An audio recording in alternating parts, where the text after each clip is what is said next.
हाय दोस्त, नमस्कार। मैं रंजन कुमार गुप्ता माइंड स्टडी पर आपका स्वागत करता हूं। आज मैं इस वीडियो के माध्यम से आप लोग को स्वतंत्रता आंदोलन में प्रकाशित पत्र पत्रिकाएं एवं पुस्तकों के बारे में समझाएंगे। चलिए आप लोग को समझाते हैं। इस पहले हमारे वीडियो को देखने से पहले लाइक एवं सब्सक्राइब करना ना भूलें। आइए आप लोग को बताते हैं भारत में समाचार पत्रों का इतिहास। भारत में समाचार पत्रों की क्या भूमिका रही, आइए बताते हैं। भारत में प्रेस का विकास पुर्तगालियों द्वारा किया गया था। भारत में प्रेस का विकास किसके द्वारा किया गया था? तो पुर्तगालियों द्वारा। पूछा जाएगा भारत में प्रेस किसके द्वारा विकास किया गया था? तो बोलिएगा पुर्तगालियों द्वारा। और कब किया गया था? तो 1557 में। पहली पुस्तक कब प्रकाशित की गई थी? तब 1557 में। आइए 1780 में जेम्स हिकी के द्वारा पहला समाचार पत्र छापा गया। किसके द्वारा पहला समाचार पत्र छापा गया था? तो जेम्स हिकी के द्वारा। कब छापा गया? तो 1780 में। कौन सा समाचार पत्र छापा गया था? तो the Bengal Gazette. James Hicky के द्वारा कौन सी पुस्तक छापी गई थी? तो द बंगाल गजट। कौन सी पुस्तक छापी गई थी? तो द बंगाल गजट। और यहाँ पूछेगा इससे पहले जेम्स हिकी से पहले विलियम बोर्ड्स व्यक्ति द्वारा 1766 में प्रकाशित करने का प्रयास किया गया था, लेकिन 1766 में उन्हें प्रकाशित नहीं करने दिया गया और उन्हें जबरदस्ती इंग्लैंड भेज दिया गया। उसी के बाद 1780 में जेम्स ऑगस्ट हिकी ने पहला समाचार पत्र छापा। कौन सा? तो बंगाल गजट। लेकिन 1766 में विलियम बोर्ड्स व्यक्ति छापने का प्रयास किया, लेकिन उन्हें छापने के ये मना कर दिया गया और उन्हें जबरदस्ती इंग्लैंड भेज दिया गया। और आइए भारतीय द्वारा अंग्रेजी में संपादित प्रथम समाचार पत्र कौन है? तो वो भी बंगाल गजट है। और किनके द्वारा? तो गंगाधर भट्टाचार्य के द्वारा संपादित किया गया था। ये कैसी पुस्तिका थी? तो साप्ताहिक थी। तो भारतीय द्वारा अंग्रेजी में संपादित प्रथम साप्ताहिक पुस्तिका कौन है? तो बंगाल गजट। और किनके द्वारा प्रकाशित किया गया था? तो गंगाधर भट्टाचार्य के द्वारा। और इससे पहले समझ लीजिए राजा राम मोहन राय को राष्ट्रीय प्रेस की स्थापना का श्रेय कहा जाता है, क्योंकि इन्हें प्रेस का अग्रदूत भी माना जाता है। राजा राम मोहन को प्रेस का अग्रदूत माना जाता है, क्योंकि इन्होंने प्रेस की स्वतंत्रता के लिए लड़े एवं इन्हें प्रकाशित करने में महत्वपूर्ण भूमिका भी निभाई। चलिए आप लोग को बताते हैं किनकी पुस्तक और किन ने कौन सी पुस्तक छापी एवं प्रकाशित किए हैं। चलिए आपको बताते हैं इस वीडियो के माध्यम से। पहला पुस्तक महात्मा गांधी की। चलिए महात्मा गांधी कौन कौन सी पुस्तक लिखे हैं? तो Young India, Harijan, Navjivan, Hind Swaraj, my experiment with truth. किनकी रचना है ये सब? तो महात्मा गांधी की। महात्मा गांधी के बारे में हमने इससे पहले एक वीडियो में बता चुका हूँ। महात्मा गांधी का जन्म कब हुआ था? तो 2 अक्टूबर 1869 को। चलिए आगे आइए राजा राम मोहन राय। राजा राम मोहन राय ने भी कुछ पुस्तकें लिखी। उसमें से है precept of Jesus. Precept of Jesus. Precept of Jesus ईसाइयों के विरुद्ध में लिखा गया था। प्रीसेप्ट ऑफ जीसस ईसाइयों के विरुद्ध में लिखा गया था। क्यों लिखे थे? क्योंकि उस समय भारत में ईसाई धर्म को विश्व स्तर पर एक अच्छा धर्म बनाने की कोशिश की जा रही थी और लोगों को समझाया जा रहा था कि सबसे अच्छा धर्म ईसाई धर्म है। इसी के विरुद्ध में राजा राम मोहन राय ने इस पुस्तक में उनके विरुद्ध लिखे थे। आइए और बताते हैं सर्वाधिक कैमुदी। सर्वाधिक कैमुदी भी किनके द्वारा लिखा गया था? तो राजा राम मोहन के द्वारा। ये बंगाली भाषा में लिखा गया था। सर्वाधिक कैमुदी बंगाली भाषा में लिखा गया था। उसके बाद मीरात उल अखबार, मीरात उल अखबार भी राजा राम मोहन राय के द्वारा लिखा गया था। और कौन सी भाषा में लिखा गया था? फारसी भाषा में लिखा गया था। मीरात उल अखबार किनके द्वारा लिखा गया था? तो राजा राम मोहन राय के द्वारा फारसी में लिखा गया था। और ब्रह्मनिकल मैगजीन, ब्रह्मनिकल मैगजीन भी राजा राम मोहन के द्वारा लिखा गया था। और कौन सी भाषा में? अंग्रेजी भाषा में लिखा गया था। किनके द्वारा? राजा राम मोहन राय को। अभी हम राजा राम मोहन राय के बारे में बताएं, इन्हें प्रेस का अग्रदूत माना जाता है और एक विधवा पूर्ण विवाह में भी बहुत भूमिका निभाए हैं। आइए आप बताते हैं दादा भाई नौरोजी। दादा भाई नौरोजी, इन्हें आयरन मैन के नाम से भी जाना जाता है और इन्हें भारत का बिस्मार्क भी कहा जाता है। इन्हें सरदार की उपाधि बरलौली के महिलाओं ने दिया था। और आगे आ जाइए, इनके द्वारा लिखी गई पुस्तक कौन कौन सी है? तो poverty and British rule in India, poverty and British rule in India किनके द्वारा लिखा गया था? तो दादा भाई नौरोजी के द्वारा। दादा भाई नौरोजी के द्वारा कौन सी पुस्तक लिखी गई थी? Poverty and British rule in India. अर्थात इसका मतलब हुआ कि उस समय भारतीय धन का निकासन अंग्रेजों द्वारा बहुत किया जा रहा था। भारतीय धन का निकासन करने के कारण दादा भाई नौरोजी ने इसका इसका विरोध किए और इस पुस्तक में उनका विरोध कर प्रकाशित किया। आइए और बताते हैं राष्ट्रगप्तुर किनके द्वारा लिखा गया था? तो दादा भाई नौरोजी के ही द्वारा। और आइए poverty and the British rule, poverty and British rule ये पारसी समुदाय से ही रिलेटेड था। ये भी पारसी समुदाय से ही रिलेटेड था।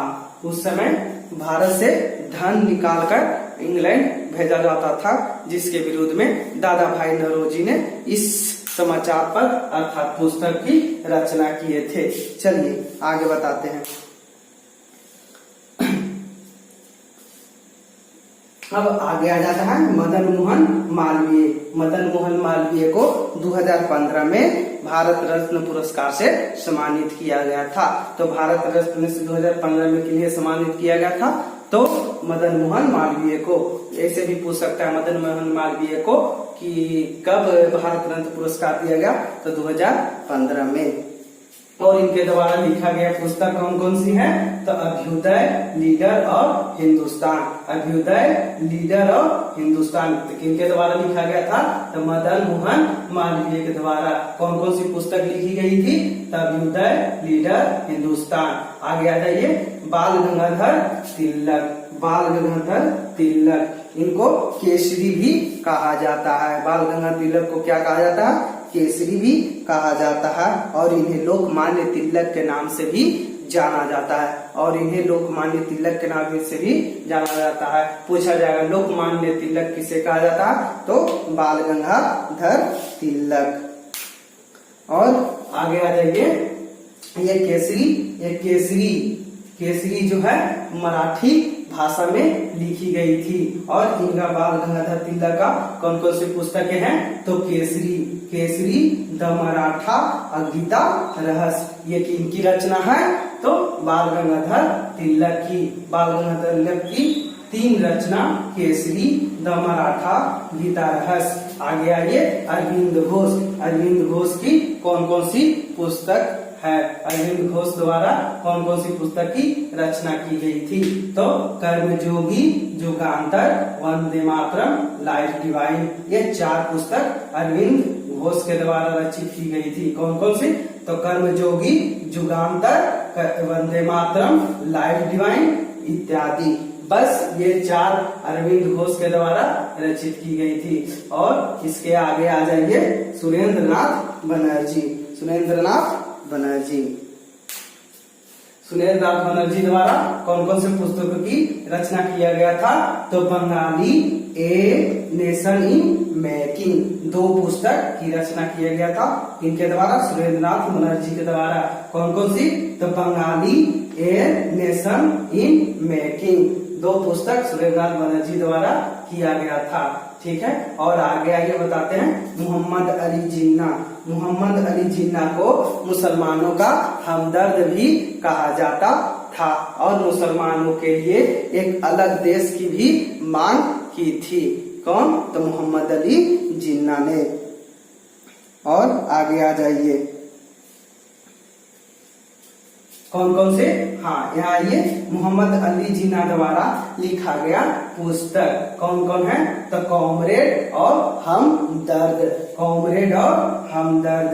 कॉमरेड और हमदर्द किनकी रचना है? तो मोहम्मद अली जिन्ना का। चलिए, अब आ जाता है सोम प्रकाश। सोम प्रकाश ईश्वरचंद विद्यासागर द्वारा प्रकाशित की गई पुस्तक है।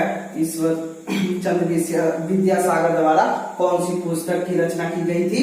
तो सोम प्रकाश। सोम प्रकाश किसके द्वारा रचना किया गया था? तो ईश्वर चंद विद्यासागर द्वारा। आइए आप लोग को बताते हैं। और मोतीलाल नेहरू। मोतीलाल नेहरू ये जवाहरलाल नेहरू जी के पिताजी हैं। कौन है? तो मोतीलाल नेहरू जवाहरलाल नेहरू के पिताजी हैं। इनके द्वारा भी एक पुस्तक की रचना की गई थी, उसका नाम है इंडिपेंडेंट। इंडिपेंडेंट पुस्तक की रचना किसने किया था? तो मोतीलाल नेहरू। मोतीलाल नेहरू ने किस पुस्तक की रचना किया था? तो इंडिपेंडेंट। आगे आइए, एनी बेसेंट। एनी बेसेंट की 2 पुस्तकें हैं। कौन कौन सी? Commonwealth New India. कॉमनवेल्थ और न्यू इंडिया। तो पूछेगा कॉमनवेल्थ और न्यू इंडिया किनकी रचना है? तो एनी बेसेंट। एनी बेसेंट का। आगे आ जाइए, जवाहरलाल नेहरू। जवाहरलाल नेहरू जो भारत के पहले प्रधानमंत्री रह चुके हैं। पूछेगा भारत के पहला प्रधानमंत्री कौन है? तो जवाहरलाल नेहरू। आइए, इन्होंने डिस्कवरी ऑफ इंडिया, मेरी कहानी, ग्लिम्प्सेस ऑफ वर्ल्ड हिस्ट्री, 3 पुस्तक की रचना किए थे। कौन कौन सा? तो डिस्कवरी ऑफ इंडिया, मेरी कहानी और ग्लिम्प्सेस ऑफ वर्ल्ड हिस्ट्री, ये 3 पुस्तक की रचना किन्होंने किया था? जवाहरलाल नेहरू। और ये देखिए, डिस्कवरी ऑफ इंडिया पुस्तक ये अहमदाबाद जेल में रहकर इसकी रचना किए थे। जिस समय अहमदाबाद जेल में ये बंद थे, उस समय जेल में ही रह करके डिस्कवरी ऑफ इंडिया की रचना किए थे। इससे भी पूछा जाता है कि जेल में रहकर जवाहरलाल नेहरू ने कौन सी पुस्तक की रचना किए थे? तो डिस्कवरी ऑफ इंडिया की। आइए आपको बताते हैं दूसरा, दयानंद सरस्वती। दयानंद सरस्वती जो सत्यार्थ प्रकाश नामक पुस्तक की रचना किए थे। दयानंद सरस्वती सत्य प्रकाश नामक पुस्तक की रचना किए थे। आइए अब बताते हैं सत्यार्थ प्रकाश और इस आगे गोपाल कृष्ण गोखले। गोपाल कृष्ण गोखले जो महात्मा गांधी के राजनीतिक गुरु रह चुके थे। गोपाल कृष्ण गोखले जो महात्मा गांधी के राजनीतिक गुरु रह चुके थे। इन्होंने कौन सी पुस्तक की रचना की? तो नेशन। नेशन नामक पुस्तक की रचना किसने किया था? तो गोपाल कृष्ण गोखले। गोपाल कृष्ण गोखले द्वारा कौन सी पुस्तक की रचना किया गया था? तो नेशन पुस्तक। पूछेगा गोपाल कृष्ण गोखले द्वारा कौन सी पुस्तक की रचना किया गया? तो नेशन। अब आ जाइए लास्ट, प्रांजपे। प्रांजपे द्वारा कौन सी पुस्तक की रचना किया गया था? तो काल। कौन सी पुस्तक की रचना किया गया था? तो काल नामक पुस्तक की रचना किसके द्वारा किया था? तो प्रांजपे। आइए कुछ और भी बातें हम बताते हैं ईश्वर चंद्र विद्यासागर के बारे में।